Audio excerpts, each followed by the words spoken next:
सुप्रभात छात्रों। संस्कृत में हमने पिछली कक्षा में पढ़ा था एकादश पाठ, जिसका नाम है पुष्पोत्सव अर्थात फूलों का उत्सव। इसमें आपने जाना कि किस प्रकार से दिल्ली के मेहरौली क्षेत्र में अक्टूबर के महीने में यह उत्सव मनाया जाता है। आज हम इसी पाठ का अभ्यास कार्य करेंगे। इसमें प्रथम प्रश्न रिक्त स्थान के रूप में दिया है और इसमें मैं आपको बता दूं, इसमें आपको सप्तमी विभक्ति का प्रयोग करना है। जैसे बालक शब्द की सप्तमी विभक्ति क्या होती है? बालके, बालकयो, बालकेषु। इसी प्रकार से इसमें उदाहरण दिया हुआ है, एक वचन, द्विवचन और बहुवचन के रूप सप्तमी विभक्ति में भरे हुए हैं। मंदिरे, मंदिरयो, मंदिरेषु। अब आपको इसमें आगे के रिक्त स्थान भरने हैं। तो इसमें पहला शब्द है मंदिरे, मंदिरयो, मंदिरेषु, जो कि पहले से ही इसमें भरा हुआ है। अब हम आगे अभ्यास करेंगे। अवसरे, अवसरयो, अवसरेषु। इसमें द्विवचन और बहुवचन नहीं लिखा था, इसलिए आप उसे भर लेंगे। और पुस्तक में अस्वरे लिखा हुआ है, उसे आप शुद्ध करके लिखेंगे अवसरे, वह अशुद्ध लिखा हुआ है। इसके बाद अगला, इसमें एक वचन नहीं है, उसमें आप लिखेंगे स्थले, स्थलयो, स्थलेषु। दिवसे, दिवसयो, दिवसेषु। क्षेत्रे, क्षेत्रयो, क्षेत्रेषु। व्यजने, व्यजनयो, व्यजनेषु। पुष्पे, पुष्पयो, पुष्पेषु। इस प्रकार से आपको सभी शब्दों में, सभी रिक्त स्थानों में वचन के अनुसार सप्तमी विभक्ति का प्रयोग करना है। अब इसका दूसरा प्रश्न हम देखते हैं। कोष्ठकेषु प्रदत्त शब्देषु समुचित पदम चित्वा रिक्त स्थानानि पूरयत। अर्थात कोष्ठक में, ब्रैकेट में दिए गए शब्दों में से सही शब्द चुनकर रिक्त स्थान भरिए। इसमें भी आपको सप्तमी विभक्ति का ही प्रयोग करना है। इसके लिए आपको बालक और बालिका दो शब्द रूप अच्छी प्रकार से याद होने चाहिए, जिससे कि हम पहचान सकें कि इसमें जो शब्द दिए हैं उसमें से सप्तमी विभक्ति का शब्द क्या है। जैसे इसमें पहला देखते हैं हम, डैश वह उत्सव भवन्ति। और इसमें आपको दो ऑप्शन दिए हुए हैं।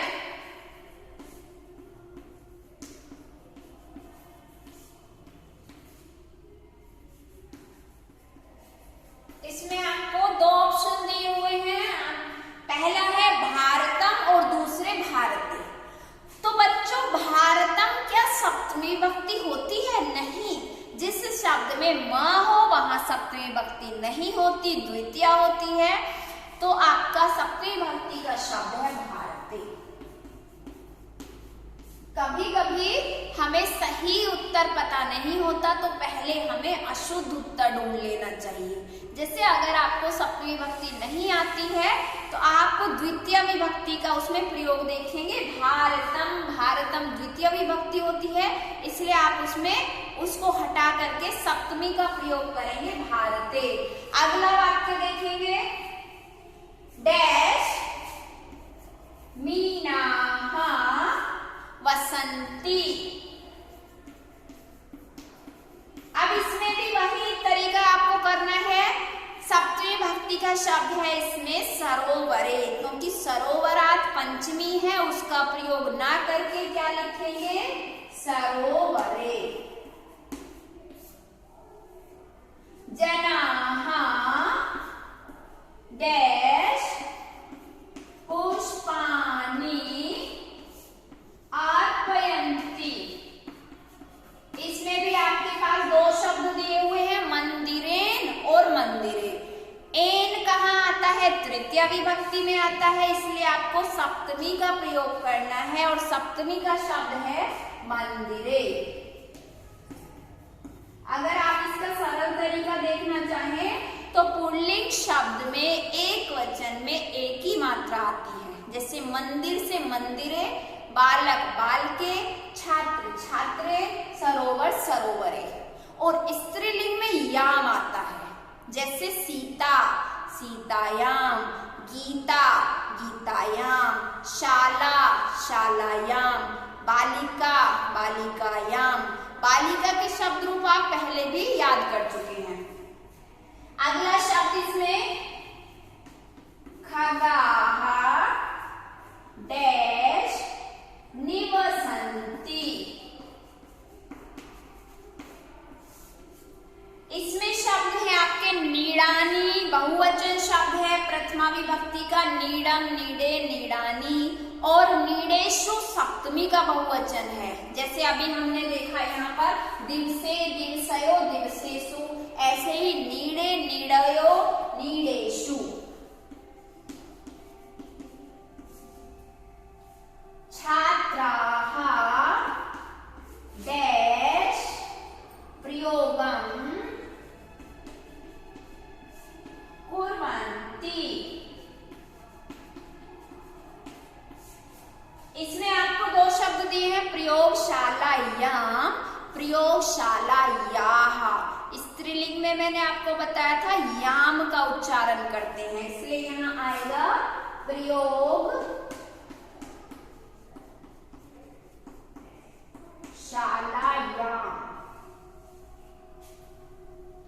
आगे आता है डैश पुष्पाणि विकसन्ति। शब्द दिए हैं उद्यानस्य, षष्ठी है, उद्याने सप्तमी है, तो यहाँ पर हमें उद्याने ही लिखना है क्योंकि यहाँ सप्तमी आएगी।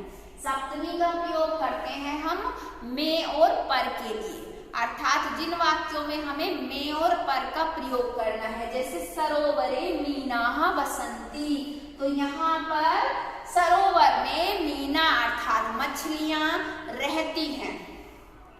इसी प्रकार से इसका तीसरा प्रश्न जो हमने पहले पाठ में भी किया था, 3 भाग दिए हैं और उनका हमें मिलान करके वाक्य बनाने हैं। तीसरा प्रश्न करते हैं इसका,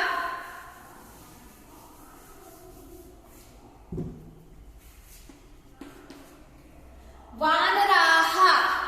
वानराः बहुवचन है, वैसे इसमें सभी शब्द बहुवचन दिए हुए हैं। तो सबसे पहले आप देखिए वानराः की क्रिया क्या होगी, अर्थात बंदर के लिए किस क्रिया का प्रयोग करेंगे। इसमें क्रिया है कूर्दन्ति, क्योंकि बंदर उछलते कूदते ज्यादा है, इसलिए हम क्या लिखेंगे यहाँ पर, पहले वानराः लिख देते हैं, इसके बाद इसकी क्रिया देखते हैं, क्रिया है कूर्दन्ति। और बंदर कहाँ कूद रहे होंगे, ये बीच में से देखेंगे, वानराः वृक्षेषु, पेड़ों पर।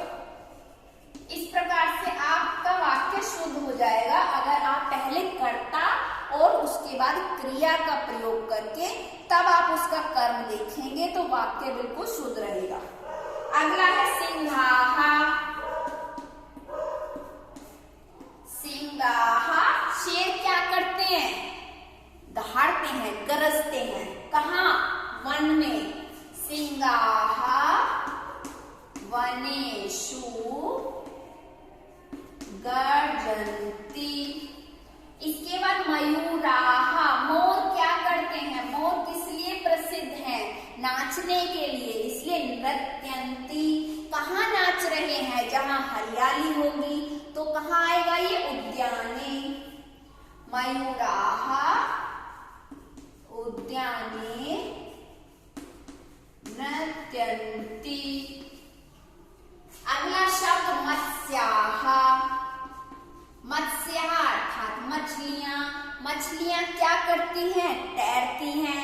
तैरने का शब्द तरंती। और कहाँ तैरती हैं, पानी में, तो यहाँ पर आएगा आपका जले। मत्स्याः जले तरन्ति। जरूरी नहीं है कि आपका कर्म भी बहुवचन में हो, जल पानी को बहुवचन में प्रयोग नहीं करते हैं, एक वचन में ही करते हैं, इसलिए हमने जल का प्रयोग किया। इसके बाद खगाः, खगाः अर्थात पक्षी। पक्षी क्या कर रहे हैं? उड़ रहे हैं। कहाँ पर? आकाश में, इसलिए खगाः आकाशे उत्पतन्ति। इसका शेष अभ्यास कार्य हम अगली कक्षा में करेंगे। धन्यवाद।